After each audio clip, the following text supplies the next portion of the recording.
Hi everybody, my name is Justin Whipple. I wanted to make this video to explain my mission and my vision for www.todayucan.net. The mission and the vision behind it is to try and help people overcome the issues they may be experiencing with addiction and mental health. The reason I am so passionate about that is because when I was about 20 years old, I was in a car accident and that led to a coma. I lacerated my liver, punctured both my lungs, fractured my shoulder, broke all my ribs. There was some pretty severe swelling in my brain that led to a traumatic brain injury. So I was in the coma for 5 days, and the prognosis wasn't good. I wasn't supposed to make it, and if I did, there was a lot of questions surrounding what I'd be able to accomplish or do if I did make it. So it was a pretty scary time for me and my family, and it was a very tough thing to overcome. At the time, I was, like I said, 20 years old, and I was playing college football. I took a lot of pride in what I was doing in the football field, what I was doing in the weight room. It was my passion at the time, and when that happened, I had to relearn how to do a lot of things that a 20-year-old would be doing, without question. I had to relearn to tie my shoes, relearn to brush my teeth.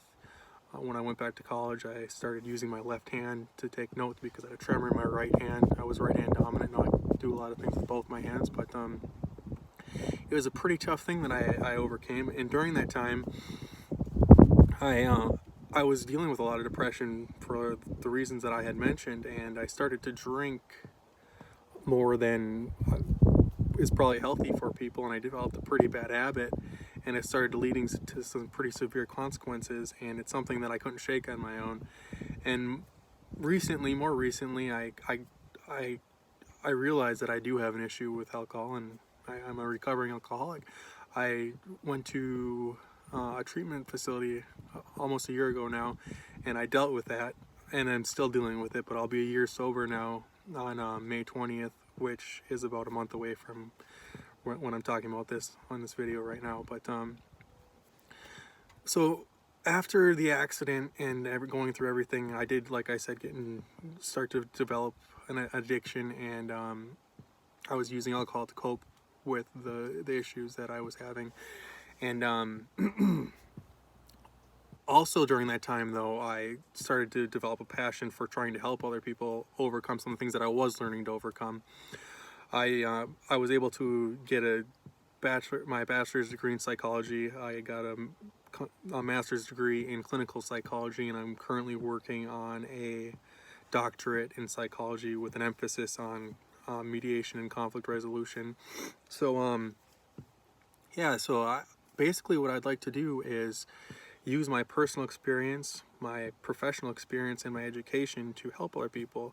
In terms of my professional experience, I've worked in a rehabilitation facility, I've worked in a psychiatric hospital, I've worked in community mental health. So, and right now I'm working as a trauma therapist, but basically I do have a little bit of experience in clinical atmospheres where I'm working directly with people that have dealt with this. I've dealt with this myself, and I've been taught in an educational setting to deal with these kind of things. So what I'd like to do is use all these things, put it all in kind of a ball and use it to help people. This is the best platform that I can see that I can reach the most people. So I hope it does help. If you're listening to this or you're reading my blogs or anything, I sincerely do hope that it helps. I know everybody learns differently and absorbs information differently. So if something isn't clicking, I'm sorry. If you want to get a hold of me and talk to me about it, there's a comment box on the website. I'm on a bunch of social media platforms: Facebook, Instagram, Twitter, Pinterest, YouTube. So if you do, if you find a need or a want to speak with me, I'm open to that. But going forward, what I'd like to do is probably submit a video once a week talking about the things that were discussed in the blog post during that week, and then go from there. But I do hope that it is my sincere wish that this does help people, and that everyone is able to some extent overcome the issues that they are dealing with. You guys are not alone. there are other people out there that are dealing with this, and I'm one of them. So I firmly do believe that today you can overcome some of the things that you are dealing with. So with that, I'm going to leave you guys, and I'll talk to you on our next video.